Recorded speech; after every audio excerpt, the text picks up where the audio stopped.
live. Yay. Hey, everyone. Welcome to the Funnels and Follow-Up Show. The Corgi edition of the Funnels and Follow-Up Show. It'll make sense in a minute. How is everybody doing?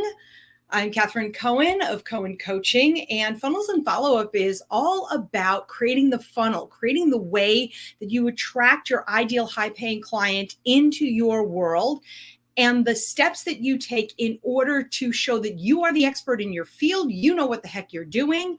You present them with content, education, information, all the things that they need to make up their mind to work with you, and then you follow up. And then you keep following up and you get them first as from prospects to clients to raving fans. Now, today on the show, we're going to have my dear, dear friend and other mommy to my boy Digby, Candace Kemp. She's the business development manager of Murray Scott Production Services, MSPS, and she's the founder of Corgi Town USA, specializing in pragmatic, not Corgi Town, MSPS.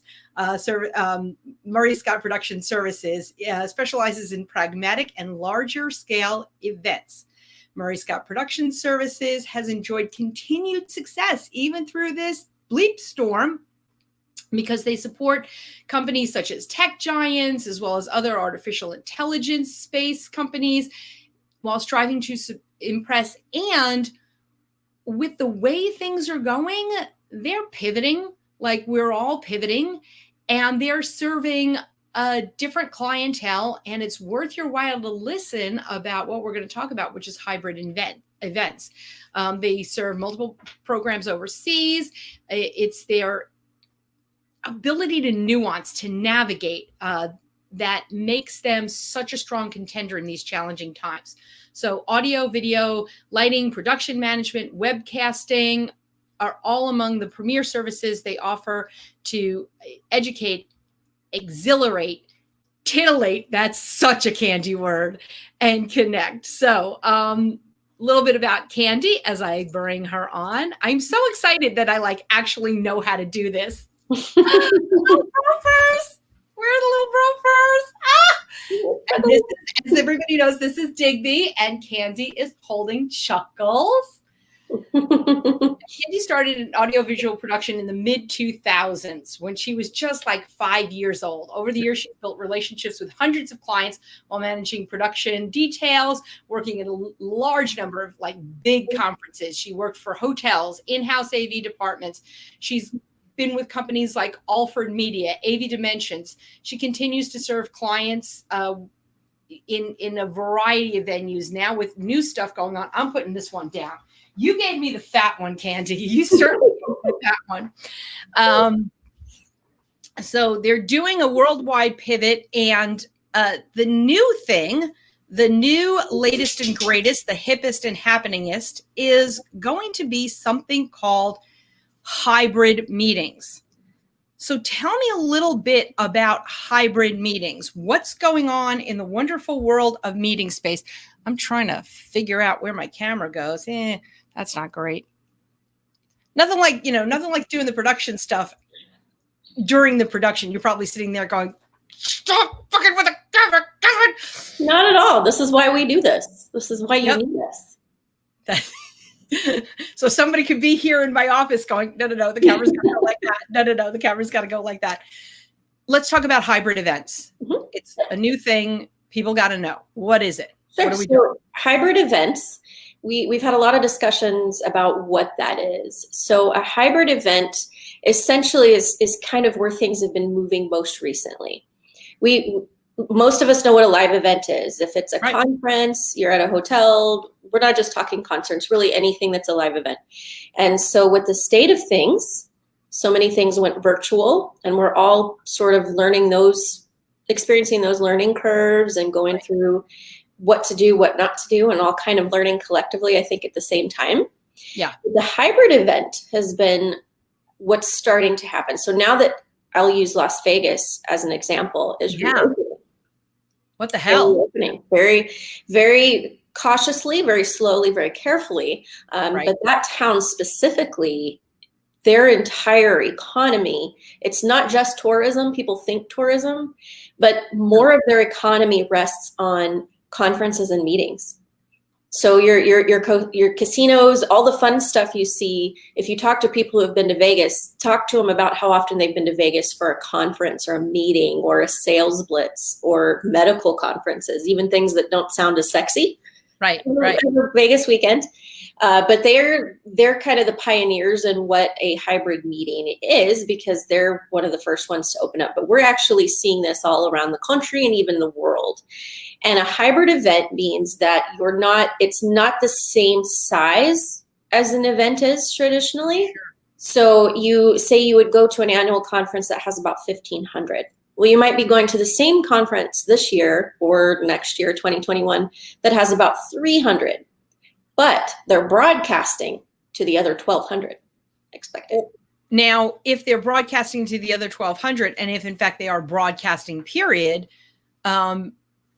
is it anticipated that the numbers of viewers will go up? In other words, I can't flip in, get on a plane, rent a car, get a hotel, go to Vegas, blah, blah, blah, blah, blah. Am I going to be one of the people that ends up at the hybrid events instead? It's possible. These are trends that are, I hate to overuse, come out in the wash, but these are trends that we're still sort of learning how those are unfolding. And the hybrid event, essentially what that means is that you are going to have some people live in the traditional sense. Attendees, some of your panelists, maybe one speaker, two speakers, and then of course your production crew, that's us. But sometimes we can be virtual too, but you will have some people virtual and you will have some people live. And that, if you water it down, that's what a hybrid event is. That means that not everyone there is there physically. Okay. And I also want to show your website as we're talking, mspsglobal.com, to get a little bit more with Candy. So I'm going to host a virtual event, and it's what a lot of us have been doing. In a way, I know that before all of this, hybrid events were starting to come up, because I know some of the events that I would go to, some of the coaching events, the 3-day weekends and that sort of thing. The hosts were selling a ticket to, if you wanted to stay home and watch and participate, you could do that. Mm-hmm. And so they were selling that ticket in addition to the VIP seats, the regular seats, whatever.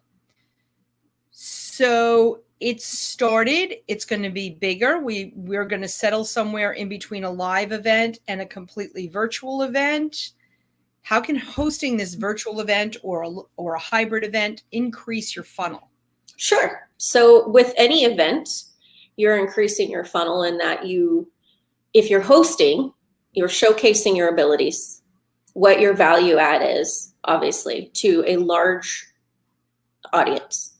Sure. So more than just a commercial or any traditional sense of marketing.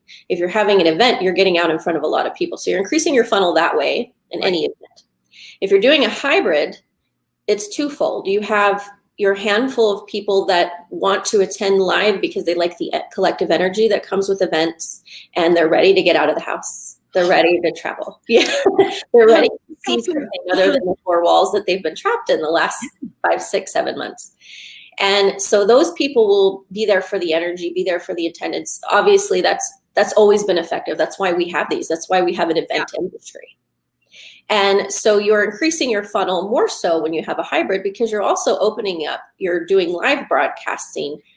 You're opening it for so many other people who maybe otherwise couldn't be able to attend due to distance, due to financial constraints, whatever the case is that they can't make it. You're increasing your funnel because you are getting your message, your value add out to so many people, a lot more people. Does that make sense? Absolutely. No, absolutely. And I've been doing a coaching room at a couple of online events, and doing the coaching, for the presenters, and it's gone pretty well. It has made significant amounts of money. It's gotten more people because more people can show up at a not live event, and those events kind of happening like this. So, funnels and follow-up, it happens in the comfort of my little messy office. As long as you can't see the mess, I'm good. Camera angles. Very important. Camera angles, exactly. Exactly. You get a good background, but of course, everybody knows the background these days is the Barry and Catherine show. What I've seen, and I don't like it, but they're making money, but I don't like it. What I've seen is the hosts, the speakers, whatever, doing this. But you're in a professional studio. I'm in my office. I'm not in a professional studio. You're in a professional studio. And they're presenting material and really content over, creativity, content over whatever. And I want to see a little bit of creativity. Flip that to, we just had 2 political conventions, completely without people except for the politicians and the speakers and that sort of thing. Mm-hmm. And viewing them both from I do a podcast, things are going online. This seems to be the new normal. Viewing it from that point of view, I like it better when you put a little bit of effort into it. So these 3-day events versus, of course, the major political parties and the presidential campaign has a freak of a lot more money than the rest of us. My point being, and I do have our money. What? So this is our money. It's our money. It is. It's our money. And the point being, thank God Candy knows me because she knows I go like this. But the point being, what is it that you think people are doing wrong in doing their 3-day events and doing their conferences or whatever, everybody from the comfort of their home versus, and tell us what you would do. What do you recommend as like penultimate to do these things? Well, first and foremost, I recommend hiring a production company, an AV company. You want one who have had many years of experience in the live, and preferably if they've also done live webcasting, because prior to the outbreak, we would do webcasting for certain events that were overseas, because some companies, it costs a lot of money for them to send out their entire sales team. Yeah. And if you're having something somewhere overseas, it's just going to cost too much to send the team out there. So we've done a lot of webcasting for clients. So I would recommend definitely hiring a production team, because they work with all budgets, and just make that part of the budget. You have that chunk that you would not spend on food and beverage, space rental. True. Yeah. So it gives you a little bit of wiggle room, so to speak, where you can hire someone who knows how to do that and let them kind of handle that portion of it. It also frees your team up to focus more on what they want the speakers to present about, what they want the overall message. We always ask our clients, what's the main objective of your event? So is it to motivate a team? Is it to showcase a new product or service? Is it just for networking among professionals? Those are the questions we always ask clients. So that's not going to change hybrid, live, or virtual. You're always going to have those main intrinsic questions. What is your end result? Oh my God, people, what do you want? What is your call to action? Always keep your call to action in mind, because what is the end result? What do you want somebody to get out of this? Good night, thank you, try the veal is not an end result. Right. And that can get lost sometimes in the minutia. If you have because events there's so many things going on, there's so many different moving parts, it is easy to kind of get lost in that. Well, we need to make sure that these sessions happen on time, and that these meals get to these people, and that this registration is handled. All of those finite details, sometimes it's easy to get lost in that. Say, oh, we have a main objective as to why we're doing this. Right. So if you I would always recommend hire a capable production company, someone who's done AV, done it live, preferably if they've done webcasting too, because they're going to have a little bit of a leg up on some of the others on actually doing any kind of casting, any kind of broadcasting, live scale, live bandwidth. But if you do that, again, you free up your team to be able to focus on getting the overall message out of what you're trying to do. Let the AV, let the production people work with the budget, have them say, this is what we want to do. Let them handle it. It takes it off of your plate. You're allocating that part of the budget for it that you're not spending on extra F&B or rental space or whatever the case is, which, by the way, just a little tip, rates are really good everywhere right now. Right. If you decide to host hybrid, the hotels, resorts, a lot of my friends in the industry and colleagues and contacts would love to have you as guests. Hybrid, even small, 10 people, they would love to have you. So rates are really good, but you can allocate that part of it. That also gives you more time to spend. And my team and I just had this conversation about some of the positive notes into going hybrid and virtual has been that we've been able to focus more on content creation. So that creativity that you're talking about, that you're spending less time. Yeah, you're spending less time having to do some of those tiny details because there aren't as many of those tiny details. A lot of those are just done virtually. So you hire someone to do that. And then you hire a business coach like Cohen Coaching here to help you come through. What's the main objective? What do you want to get? Who do we want to focus on? Right. It allows you that time, energy, effort, and budget. Take it off your plate. That part's handled. Content is king. I cannot say that enough. Sure. What people are looking for is content. And please, people, get it out of your brain that, oh, they're coming to my event to get content so that they don't have to pay me in order to, move their business forward or do this or whatever. No, they're not. No, they're not. They're coming to the event. They want to be entertained. They want to see professionalism, which is why you hire Candy. And the whole MSPS, they want all of that, and they want the content because the content is the test drive. If the test drive is shitty, they're not buying the car. If the content is not worth it, they're like, well, I'm not intrigued. I don't see anything different that this person is giving me that I can't figure out on my own. So you want the content, but you can't present it in a dry and boring manner. It has to be in a way that is exciting and intriguing and all of those things. Right. And to your point, that's another thing that's a positive note in this as well, is you can take some of that and use virtual reality and augmented reality as well. And that's easy to do from another place. So a lot of things, we've done some creative things in events. We have CEOs that like to do not only kabuki drops, but come in and land on the helipad, and you see the camera follows them and they come in, or sometimes they parachute in. We've had some really creative clients do creative things, but we can create that and manufacture that via AR, VR, and bring it to you. Hell. Okay, yeah. Cool, because I think the coolest thing ever was the Olympic Games in London, the Summer Olympics in London, and the opening of the Olympic Games had Daniel Craig going into Buckingham Palace and picking up the Queen and taking her, and they interspersed real life shots of the Queen, and she's with her, the Queen, and she is with her Corgi. Absolutely. All the corgis were there, and the corgis are running around, which is so cute. Yeah. Are we getting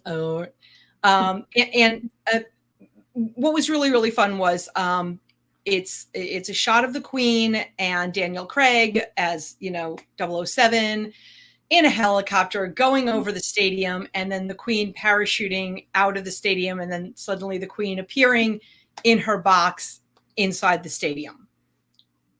That, I think, is the coolest thing. And it's not real because they're not going to push the Queen of England out of a helicopter. That being said, it looked darn good. So how does virtual reality happen like this in a hybrid event or in a completely online event? Sure. So if you're not taking, if you are transporting less equipment, less personnel here, there, everywhere, because we've done the AR, VR on-site live as well. It's still in its studio. You don't have to move it anywhere, but right. You build your own set wherever you are. So for instance, we would build it here in our studio, in our warehouse. And then we would set up all the AR/VR equipment, and then we would be webcasting from there. And then our technicians, you're looking at a video feed of your speaker, and then we'll what's such and such up to? And then all of a sudden, well, he's on the moon today. And then we would switch you into, it looks like he's really on the moon. So there's just a kind of low-hanging fruit example of how we could make that happen. But that's, again, your content creation. You were talking about how important that is, and increasing your funnel. And that's a way to do that. You've hired a production company, let them handle it. They have ideas, you have ideas, see what you can work with. But now you have that cool content you were talking about that you've manufactured, and you're bringing it into people's homes, into their laptops, into their home offices, even their couch, wherever it is. And you're giving them this exciting content. They're going, I should call these people. They have some really good ideas. Exactly. Content has got to be good. Content has got to be helpful. It's got to be truthful. It has to be, all those things. It has to be all those things. And as the old song goes, a spoonful of sugar helps the medicine go down. And content can be a little bit medicine-y. It could be how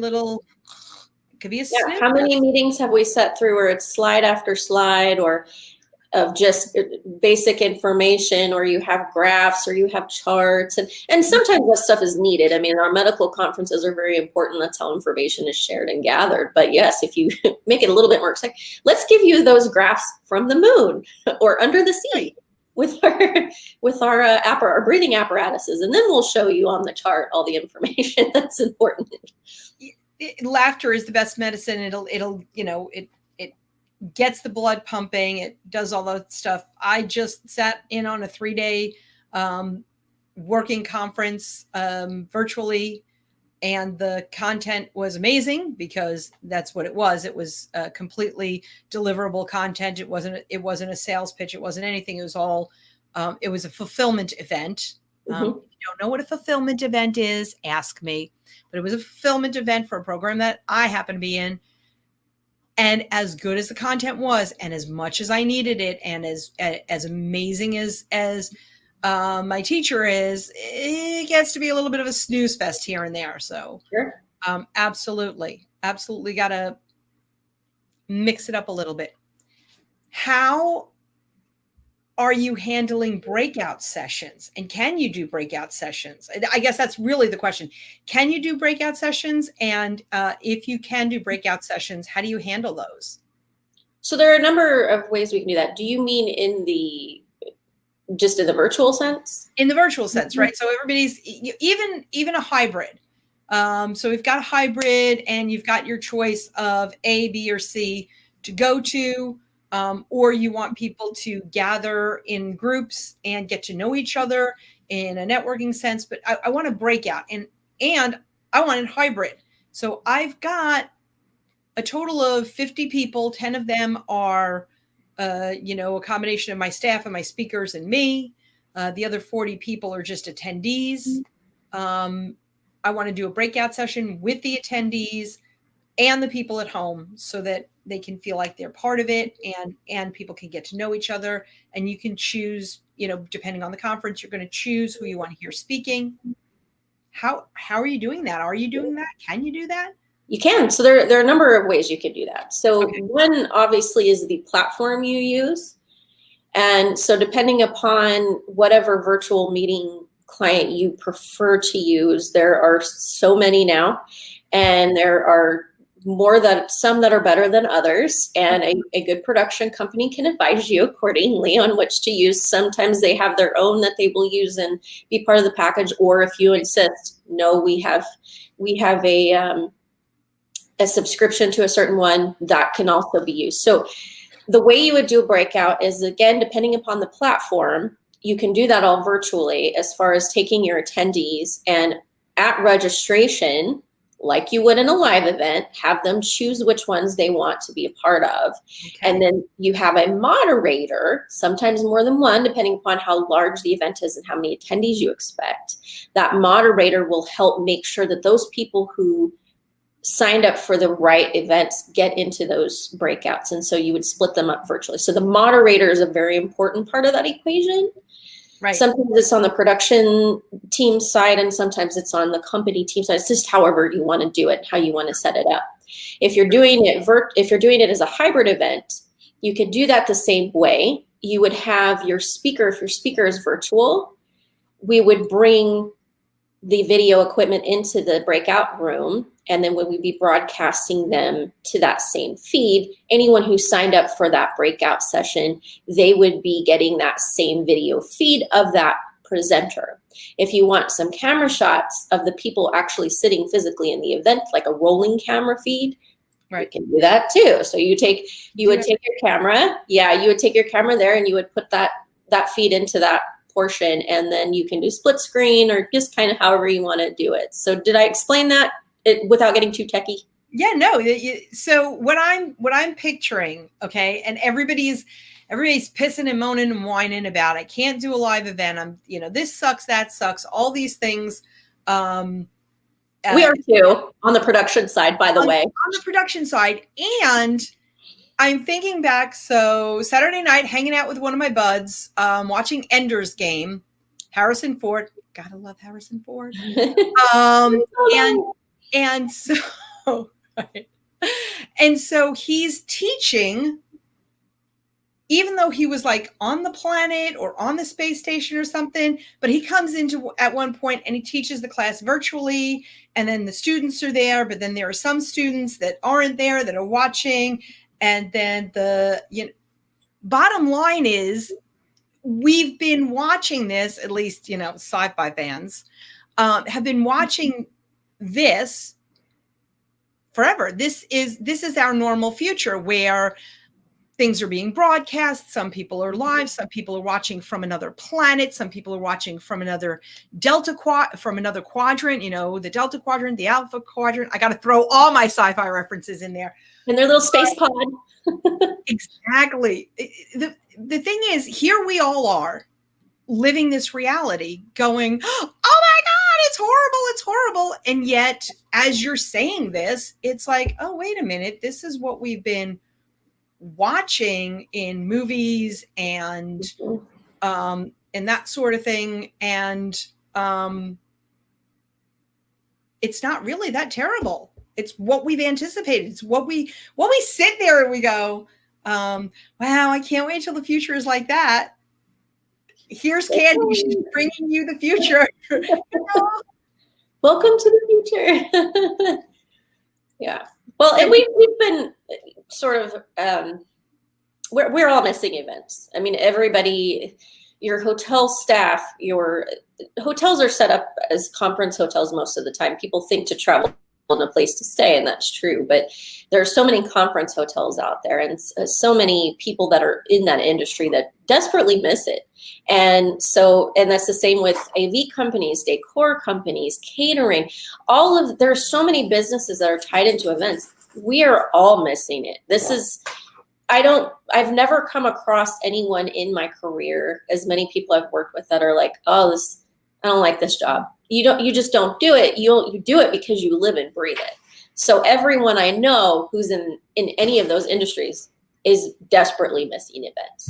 But to your point, this is what we've been training for. And the beauty of the human condition is that ability to say, okay, here's the bag of rocks I've been served. How can I make this work? You got to eat. So I guess I got to figure out which one of these rocks I can smash up and cook and nourish myself. And that's a little analogy as to what's happening. Absolutely. Yeah. That's pretty much it. And I think we can all do that, because there's a certain amount of people, like you said, there are a certain amount of people that you want to have there. There are a certain amount of people that you don't want to have there for safety, for, I couldn't make it anyway. I wasn't going to make it. This gives me an opportunity to make it to the event. A real simple sort of, you're talking about catering and the like, very basic, very simple. I am part of a Girl Scout Troop Pearl. Troop Pearl is old people who used to be Girl Scouts that want to stay in the whole Girl Scout and Scouting arena because of the connections. And I'm doing a plug for Troop Pearl, and I'm doing a plug for Girl Scouts, because let's face it, great women come from Girl Scouting. And one of the meetings when they were doing the cookie launch and everything, UPS driver comes to my door with a box from the Girl Scouts, Cactus Pine, and there are my 2 boxes of cookies. So I could have my cookies and milk, not with my fellow scouts, not live the way I want to, but I can sit at my computer, hanging out with them, having my do-si-dos and milk. Do-si-dos are so, oh God, they're all good. I've never met a Girl Scout cookie I don't like. Well, now I want cookies. I got them in the freezer. Next time you come over, they're here. So what are some other advantages of creating hybrid events instead of just hanging out and waiting for life to get good again? Well, there's the technology, right? So the advantage to the hybrid event is kind of what we talked about before, where you can get very creative with content creation. You're a little bit more limited when you're all live. Mm-hmm. There are lots of things you can do to make things interesting and visually pop and exciting. You don't have to spend as much money doing that when you do it virtually. So if you have a hybrid event and not everybody's there, if you are bringing in a video feed of something really cool happening in a studio, you're not spending as much money as you are to bring all of those elements physically into that ballroom or space that you're in. So that's one advantage. The other advantage is that, again, budget's huge. Of course. We all want more budget for anything, even on a personal level. We always want more budget for whatever they do. So budget's a big part of it, because with the hybrid, you can set aside that for attendees, whatever you have for your space. You won't need as big of a space if you don't have as many people. So that saves. You won't be feeding as many people on site. That saves. And then, of course, your production, like I mentioned, is not as much if you're doing some of that virtually. So budget's a big part of it. And I think there are going to be ways as we go through all of this. I think there's going to be ways, because especially as small business owners, we want to support other small business owners.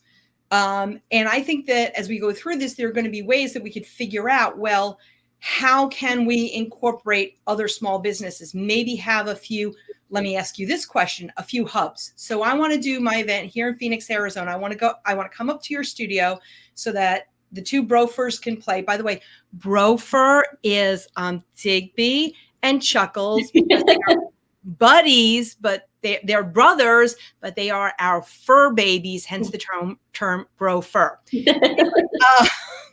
Thank you for that explanation. I wonder, right? Our children are very important to us. We just happen to have furry children. So I think as time goes on, we're going to figure out ways of continuing to bring in other small businesses and not as much of a budget. That being said, I want to do it at your studio. I want to have a few people live in your studio, but I know that a majority of my clients are in the Chicago area. Chicagoland, I think they call it, the Chicago area. And I know that a majority of my another big chunk of my clients are in New York, and another big chunk of my clients are in, let's say, San Diego. So could you do a hybrid? Do you see where I'm going with this idea? Mm-hmm. Let's do it. Let's try. And by the way, Melissa is watching, and Melissa Lundenberg has produced a lot of events for a lot of different people. She worked for a live event company, Blue Diamond Productions. Yeah. Linda Kane, love Linda so much, love Melissa so much. She also did some work with Jackie McClanahan. And Melissa, if you've got some comments, I pulled up the comment section. So if you've got some comments on this or some ideas, I want you to chime in as well. That being said, let's build an event. Yeah. Well, thanks for joining, Melissa. And I'm going to turn off I don't look as good in overhead lighting. Few of us do, which is actually one of the tips that we give our speakers. So if we're building, do it anyway. If we're building a hybrid event, so part of that would depend on how many people you're going to have locally. So doing it from a studio, currently this is what we've been doing with our clients, is we have 3 to 4, depending, from their team come into our studio, because some of them want to have someone from their team doing some of the moderating, because they want to pass the questions through them before they're actually broadcast and answered, or also vetting people that, how did you get the link? Maybe they don't want everybody in there. So just various reasons. So they'll have their moderators, and then normally just someone from, speakers have been doing pretty much exclusively virtually in my experience thus far since we've been doing this. So it's typically someone from the company, usually a moderator, and then sometimes we'll have someone else from the team. If they're not speaking, they're just doing various things. So they're handling changes. If a speaker last minute can't make it, what do you want us to do? Kind of advising us from that. So if you're going to build a hybrid, I would ask how many people you had locally, because our studio is set up for broadcasting and storing and moving equipment. It's not set up as much for hosting. However, we do have the space to do it. So one of the things we did is built an LED wall that went all the way around, and we can actually put chairs inside of that. We could put socially distanced chairs inside that. So it could happen. We haven't done it yet where we've actually hosted part of the event here. Okay. And I want to host it here, but I want a gathering of some of my peeps in New York. I want a gathering of some of my peeps in Chicago. I want some of my San Diego peeps, and maybe some of my Canadian people somewhere in the tundras of Canada.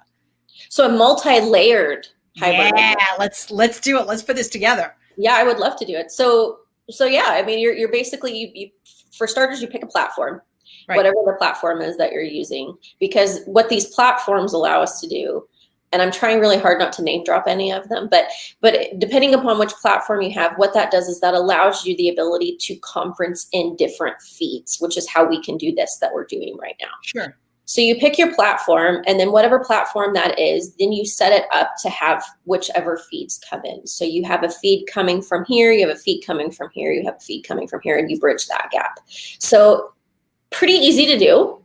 I think the most difficult part would just the communication. You want to be sure that you have all those moving parts greased together, as far as, let's look over the schedule, let's do a rehearsal so that you can go through and see Chicago goes live in 5. We're going to let them go first because they're 3 hours ahead of us. So if we're going to let them go first, then we need to make sure that they're from this hour to this hour. And if they run over, they need to let us know beforehand via text or call from someone off camera, off site, who's not being broadcast. Hey, we're going to go about 10 minutes behind, so that we can adjust that schedule accordingly. So I would think that would be probably the biggest thing to pay attention to, is the collaboration of all of those events, those live events going virtual together, is that you have it tiered and you have it very, very organized, and that you have a team member from each part there locally, at least one, kind of keeping that all in check. Because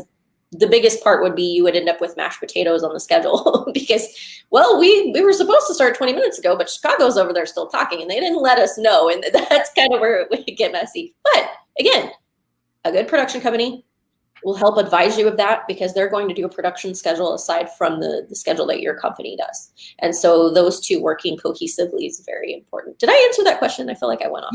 Yeah, no. And what I'm trying to do is, like, okay, how many, again, going back to what we see in our sci-fi stuff, what we've experienced, that, as I said, that one scene in the movie on Saturday, and this is the future. Now, how do we do the future? And so now somebody is at the Mars base station, and somebody's at the lunar base station, and somebody's here in San Francisco at Starfleet Academy. I'm such a geek. And we could do that broadcast, or, Chicago, New York, Phoenix, LA. That too. City, yeah. But I think there's way more possibilities with what we've been handed. We can make some pretty good lemonade. Yes. Oh, for sure. Well, I mean, if you look at it, if you think of it in the way that we're doing right now, we're in 2 different locations. We might be in the same city, but we're in 2 different locations. We're talking. You're there, right there. You can point to the direction I'm in. I don't know. I'm directionally challenged. You're over there somewhere. But we're each in a different location, and we're interacting with each other. We're seeing each other. We're hearing each other. If I wanted to get very fancy today, I could take you out to my LED wall and put some funky stuff on there. But we're doing that from different locations. So it's the same thing if you wanted to bridge a hybrid event from many different cities. Right. You do exactly what we're doing now. Bigger camera. Maybe not bigger camera, but more camera feeds, because you're going to be broadcasting a larger scale. Sure. And then you would do the audio differently. So it's not different from what you're doing. You're spanning back for more people, larger space, right? And just more interaction. And now you can get, instead of getting 50 people in one location, you can get 50, 50, 50, 50 in a bunch of different locations. I think there's a lot of possibility here. I think it may become almost cooler, because you'll have smaller, intimate gatherings in a lot of different places at once. I don't know. I see a lot of possibility. I don't see a lot of reason for whining and complaining. And maybe every once in a while you do one big, ginormous event, like I'll do another, plug for buddies of mine, like the Marketers Cruise. Every year in February, there's a Marketers Cruise. Barry and I went 2019, chose not to go in 2020. Too bad. But we, and I am set for 2021. It probably won't be in February. In fact, I know it's not going to be in February. That being the case, it's 400 of our closest friends and marketing buddies. And it's not like they're all strangers. When we went on the first cruise, it's not like they're all strangers to us, because we know them from webinars, from the emails, from these smaller interactions. And now once a year, you get together for a bigger interaction. You don't have to have as many gigantic interactions. And with the combination, I believe that we can create the relationships, which is what business is about, and then do the in-person, which is what our human needs require, that occasional in-person. Yeah, I think we've all the hard way learned how social of beings we really are. Oh yeah. And what I've had up on the screen now for the last 30 minutes, not even realizing it, this is your Anchor FM. This is your podcast that you guys do. It's a fun podcast. I've listened to it. I'm going to put back up MSPSglobal.com. So MSPSglobal.com. There are definitely things you got to do better. You do differently. For example, I can't look at you. So I cannot look at my lovely friend Candace. What I have to do is I have to look at my camera and pretend I'm looking at Candace, but I have to look at my camera and know what she's doing peripherally. These are things you start to get used to. Mm-hmm. So just all things that you're going to get used to. We're going to be doing things differently in the future, no matter what happens with the craziness that's going on right now, because you can be watching this, 10 years in the future from when this broadcast was first done. And there's some other craziness, and there's some other paradigm shifts that we've got to make. And there's some other different things that we have to do. And that's how we grow and move forward in our business. Mm-hmm. Any last thoughts, any last engagement for the audience? Get in touch with you? Yeah, sure. Well, I can offer, thanks for plugging our podcast, by the way. It's every other Thursday at 11 a.m. Arizona time. But what we've been doing is inviting people to be part of the Q&A session for that engagement, for that perspective, because even though a lot of our industry brethren have been doing this, it's still very new to everyone. So we're still learning what is best practices, what it makes for the best pop, what makes for the best, all that. So that podcast focuses on that, the shift from live to virtual, the shift from virtual to hybrid and back, and how those are happening, and what we're learning, what we're seeing, what clients need, what clients aren't getting, what they wish they had, all those types of things. So we love that engagement. So please join us when you can. Pop in for the Q&A.